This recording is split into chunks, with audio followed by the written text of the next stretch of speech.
Okay, let's try out the new progress meter installed on the Room 608 website for the use of the Integrated Math 2 students. I'm going to click on the Integrated Math 2 tab. I'm going to scroll down a little bit to that thing that says check the progress of your skills points by using the smartphone friendly web page.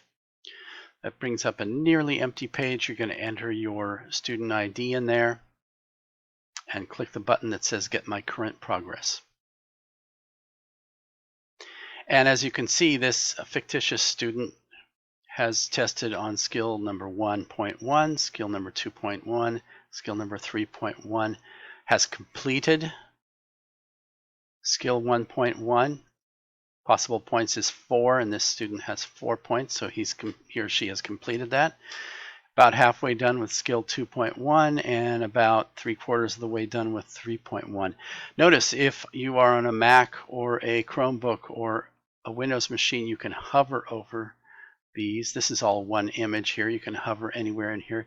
It'll show the actual value in Synergy. I actually have 4. This student actually has 4 points out of 4 in Synergy. The student has 2 points out of 4 in Synergy, and although this looks like 3, it's actually 3.5. The progress meter is only showing you integers and it rounds down. Let's go get another one, see how that works out.